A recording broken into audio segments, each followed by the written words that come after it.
A young woman walked down Melrose Avenue, completely unaware that the next 30 minutes would change how the world saw her and how she saw herself. The California sun poured golden light onto the sidewalks as Sophia Lane, dressed in a simple UCLA hoodie and jeans, made her way toward a small corner store, her backpack hanging loosely from one shoulder.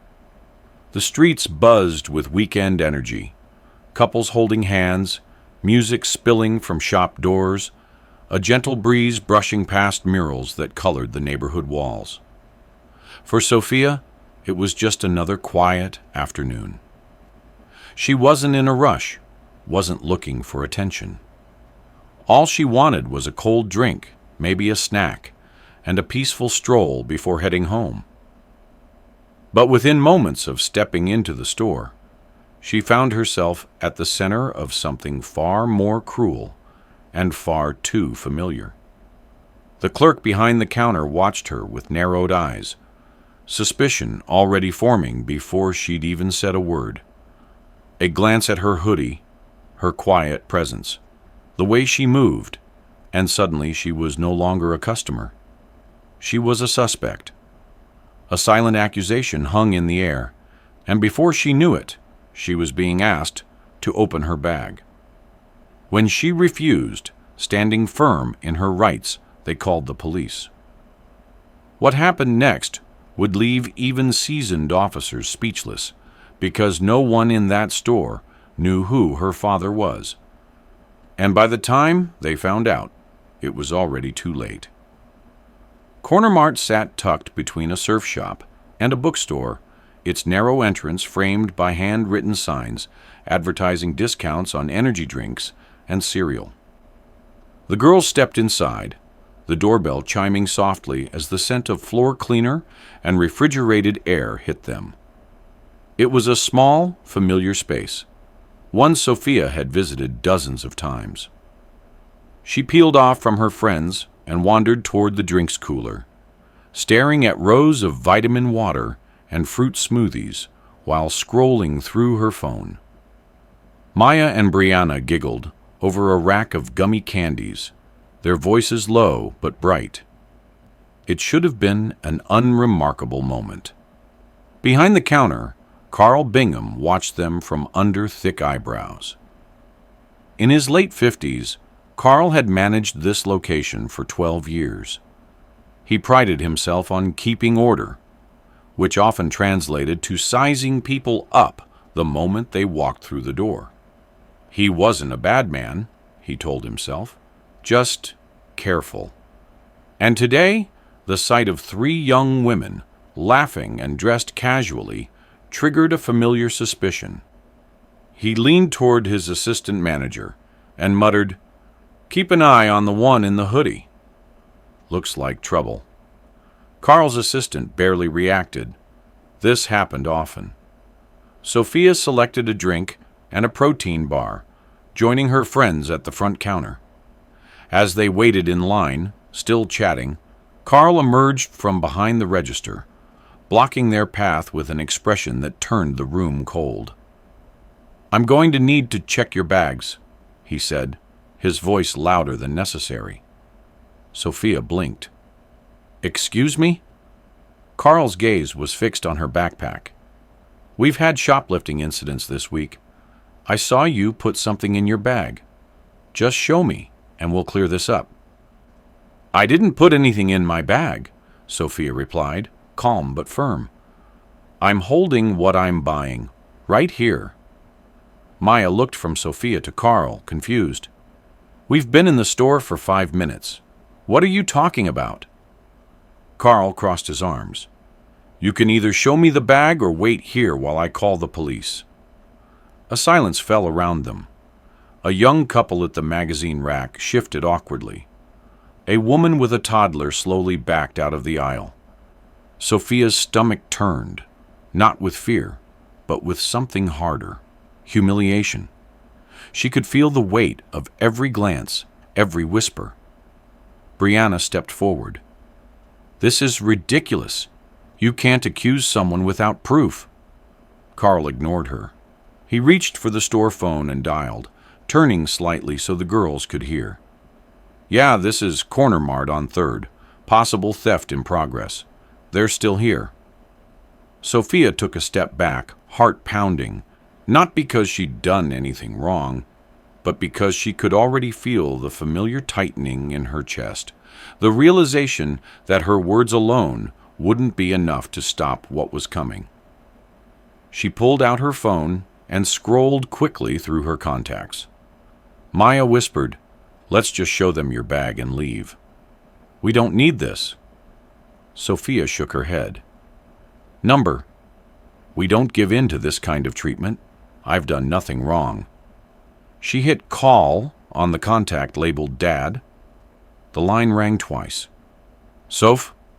His voice was low, gravelly, unmistakable.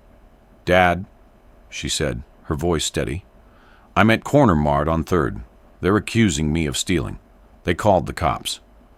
A pause. "Then I'll be there in 10. She hung up and turned to Carl. "Help is on the way." 5 minutes later, 2 officers arrived, a woman and a man, both in standard LAPD uniforms. Carl met them with brisk confidence. "There," he said, pointing at Sophia. "That's her. Hoodie and backpack. Tried to walk out without paying." Officer Mendoza, the female officer, turned to Sophia. "Miss, would you mind opening your bag so we can resolve this?" "I do mind," Sophia said evenly, "because I didn't steal anything, and I know my rights." Mendoza raised an eyebrow. "Okay, then can you tell us what happened?" "I walked in here with my friends. We picked up a couple of snacks.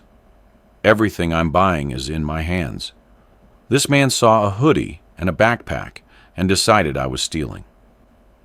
The male officer, Officer Green, crossed his arms. "Do you have identification on you?" "I do," Sophia answered, reaching slowly for her wallet. "But more importantly, my father's on his way." Mendoza asked gently, "Who's your father?" Sophia took off her cap and looked up. The answer came not in words, but in the shift of expressions across their faces. The doorbell rang again. In walked a man every person in the store instantly recognized. Broad-shouldered leather jacket, eyes shaded by aviators, Sylvester Stallone in the flesh. He didn't raise his voice, he didn't need to. The atmosphere changed like someone had flipped a switch. Even Officer Green straightened his stance. Stallone walked straight to Sophia, resting a hand on her shoulder. "You okay?" She nodded once. Then he turned to Carl. "You called the police on my daughter." Carl's face went pale. "Sir, I didn't, I thought she—" "You thought she was stealing," Stallone finished, voice like stone. "You didn't ask, you assumed." Carl looked at the officers, but they offered no rescue. She had nothing in her bag, nothing hidden, just snacks in her hand, Stallone continued. And now she's been humiliated, in public. The silence in the store was suffocating. "I want a public apology," Stallone said. "Not just to her, but to every young woman who's ever been treated this way, because someone decided they looked suspicious." Carl swallowed hard. "I'm sorry." Sophia didn't say a word. She didn't need to. Her father had spoken, and the entire room had listened. The truth was out. The damage was done. And the world, for a moment, had been forced to see itself in the mirror. As the last syllables of Carl's hollow apology slipped into silence, Sophia felt her pulse gradually begin to settle. The weight in her chest didn't fully lift, but the tremble in her hands had stopped. She glanced around the store, meeting the eyes of a few bystanders. Some looked away in shame, others stared as if still trying to believe what they had just witnessed. Her father stood calmly beside her, but there was a storm behind his eyes. Sylvester Stallone, was not just a father today. He was a witness to how easily assumptions could morph into humiliation, how quickly a young woman's dignity could be compromised in front of strangers. The two police officers remained nearby, clearly aware of the gravity of the moment. Officer Mendoza, to her credit, stepped forward and addressed Sophia directly, her voice softer than before. "Miss Lane, I'm sorry you had to experience this. If you'd like to file a formal complaint, we can guide you through that process." Sophia nodded, but didn't respond immediately. She wasn't ready to speak. Not yet. She just wanted out of that place. Sylvester turned to the officers, thanked them for their professionalism, then gently guided Sophia toward the door, his hand never leaving her back. Maya and Brianna followed quietly behind, stunned by the surreal series of events. Outside, the California sun still hung high in the sky, but it felt different now. The light seemed harsher, less warm. As they walked to the car, Sophia remained silent. Her father unlocked the SUV, and they climbed in. The engine roared to life, but he didn't pull away immediately. Instead, he turned in his seat to face her. "You okay?" he asked, for the second time. She hesitated before answering, her voice thin. "I don't know. I thought I would be. I didn't cry. I stood my ground. But now—" Her voice trailed off, and she looked down at her lap. "I just feel small." Sylvester reached over and gently gripped her shoulder. "Listen to me," he said, his tone steady but fierce. "You didn't do anything wrong. You held your head high. That man, he made assumptions. He tried to use fear to make you feel powerless. But you didn't let him win." Sophia gave a small nod, still not quite able to meet his eyes. "I've dealt with jerks before," she said. "But this, it felt personal. Like nothing I could have said or done would have changed how he saw me." Her father exhaled slowly. "It's because some people don't look to understand. They look to control. They see a backpack, a hoodie, a quiet girl, and they think they can put you in a box." He paused, then added, "But you're not a box. You're my daughter. You're smart, brave, and whether they knew it or not, they picked the wrong damn girl today." That made her smile, just a little. She finally looked at him. "Thanks for coming so fast." He gave a small grin. "I'm still fast when it counts." She let out a quiet laugh and leaned back into the seat. Back at home, later that evening, Sophia sat in her room with a warm cup of chamomile tea, her hoodie exchanged for a UCLA sweatshirt. The apartment was calm, but her mind was anything but. Her phone buzzed repeatedly, texts from friends who had seen the videos already making their rounds on TikTok and Instagram. One post had over 30,000 views. The caption read, "Store manager accuses girl of stealing. Then her dad walks in, and it's Rocky." There were comments pouring in, some supportive, some angry, a few sarcastic ones from people clearly more concerned about celebrity than the issue at hand. Maya and Brianna came into the room quietly, carrying a plate of cookies and a laptop. "We figured you might want to see it," Brianna said, setting the laptop down. Maya added, "It's already viral. People are demanding an apology from the store. There's even a hashtag, #, she is Stallone's daughter." Sophia raised an eyebrow. "Seriously?" Maya nodded. "Yeah, but some people are saying the only reason the store backed off is because of who your dad is." Sophia frowned. "They're not wrong." She looked at the video. It had been filmed from behind the snack aisle, capturing everything. The accusation, her calm refusal, the call to her father, the arrival of the police, and finally, the entrance of Sylvester Stallone, like a scene from a movie. Watching it felt surreal. "But what if I wasn't his daughter?" she said aloud, not really to anyone. "What if I didn't have a dad like that to walk in and change the tone of the room?" The question lingered. The next day, the video was on the local news. KTLA ran a segment titled, "Celebrity's Daughter Wrongfully Accused of Shoplifting Raises Concerns About Racial Bias and Youth Policing." The anchor discussed the incident, replayed the footage, and even showed a statement from LAPD noting the girl had not been detained and no charges were filed. But the real attention came when a civil rights attorney appeared in the segment, stating that if Sophia Lane hadn't had a famous father, the situation could have escalated much further and more dangerously. Calls began coming in from national outlets, TMZ, Good Morning America, even CNN requested a sit-down interview. Sophia, however, declined every offer. It wasn't that she didn't care. It was that she was still processing. She wasn't ready to be a symbol. Not yet. Her father, however, knew that silence wouldn't stop the momentum. That afternoon, he sat down in his office and wrote a statement. One of the most personal things he'd shared publicly in years. He posted it to his Instagram, where millions followed him.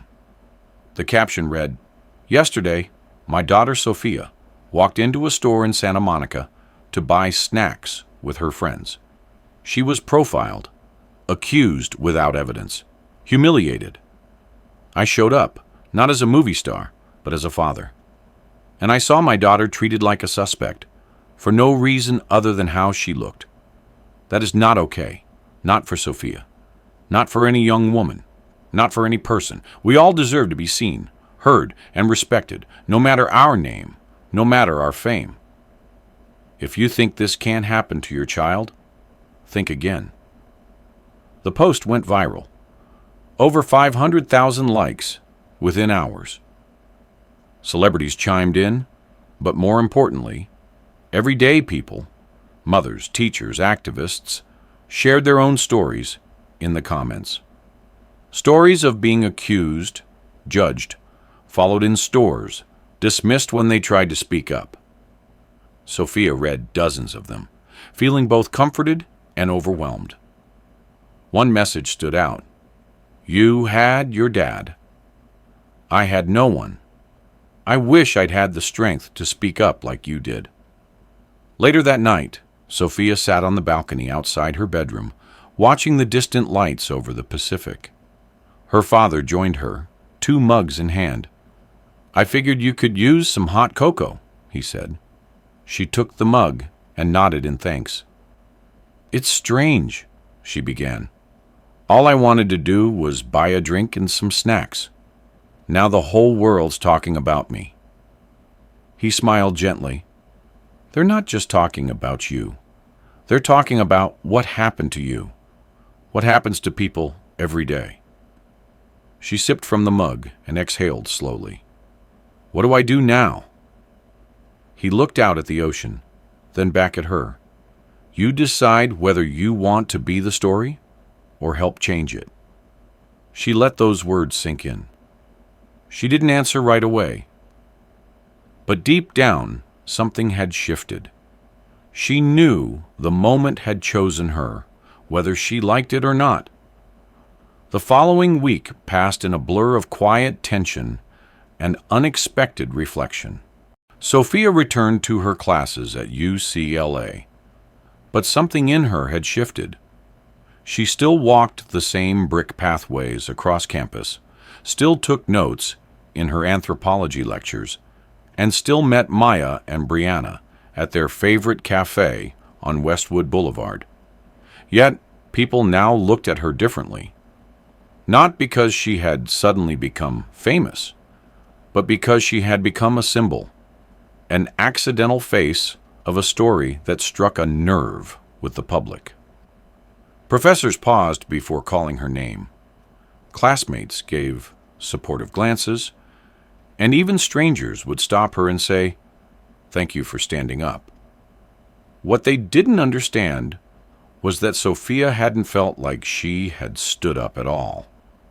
In that store, she had felt like she was barely staying upright, like she was clinging to something invisible to avoid sinking into the ground. But now, every thank you only deepened her resolve. The story had gone further than anyone expected. The manager of Corner Mart, Carl Bingham, was suspended by the franchise's parent company, pending investigation. The corporate office issued a formal apology on their website and social media accounts, citing the need for training in bias awareness and public engagement. But the backlash didn't stop there. Advocacy groups began using Sophia's video in seminars, workshops, and community forums across California. They discussed implicit bias, power dynamics, and the silent consequences of profiling. One afternoon, Sophia was invited to speak at a town hall organized by the Los Angeles Urban Policy Institute. She hesitated at first. Public speaking wasn't her comfort zone. But something her father had said on the balcony days earlier had stuck with her. You decide whether you want to be the story or help change it. So she stood behind a wooden podium in a community center on Crenshaw Boulevard, her heart racing as she faced a room full of educators, parents, teenagers, and retired police officers. She didn't read from notes. She spoke plainly. She told them about the moment Carl stepped in front of her and accused her. She told them how it wasn't just the accusation, but the feeling that no one in the room saw her as a person anymore. Just a suspect, a threat. She told them how her voice didn't seem to matter until her father walked through the door. She ended by saying, "I'm not asking for sympathy. I'm asking for awareness, because not everyone has a dad who's Sylvester Stallone." The room erupted into quiet applause, not thunderous or dramatic, but the kind of applause that said, "We hear you." Afterward, people lined up to speak to her. An older woman who introduced herself as a retired school principal said, "I've seen too many young people get labeled before they ever get to speak." A high school student told her, "You made me feel brave." A former LAPD officer in his 60s, his hair completely silver, looked her in the eye and said, "That manager should have seen a customer, not a color. We've got work to do." Sophia drove home that night with a strange mix of hope and exhaustion. She pulled into the driveway of her family's house in Beverly Hills just as the sun was setting. Her father was outside, trimming the small orange trees that lined their backyard. When she stepped out of the car, he looked up and smiled. "How'd it go?" he asked, wiping his hands on a towel. "Good," she said, setting her purse down on the patio chair. "Hard, but good." He handed her a bottle of water, and they sat in silence for a while, watching the light turn amber across the horizon. A few days later, Sophia received an invitation that stopped her in her tracks. The mayor's office in Los Angeles wanted to honor her during a civic recognition ceremony for young leaders. Her first instinct was to say no. She hadn't set out to become a leader. She hadn't solved anything. But after thinking it over and discussing it with her father, she agreed, not because she needed recognition, but because the platform might allow her to amplify the conversation even further. The ceremony took place at City Hall, in a room filled with flowers, local officials, cameras, and nervous young people standing in their best clothes. Sophia wore a simple navy dress and low heels.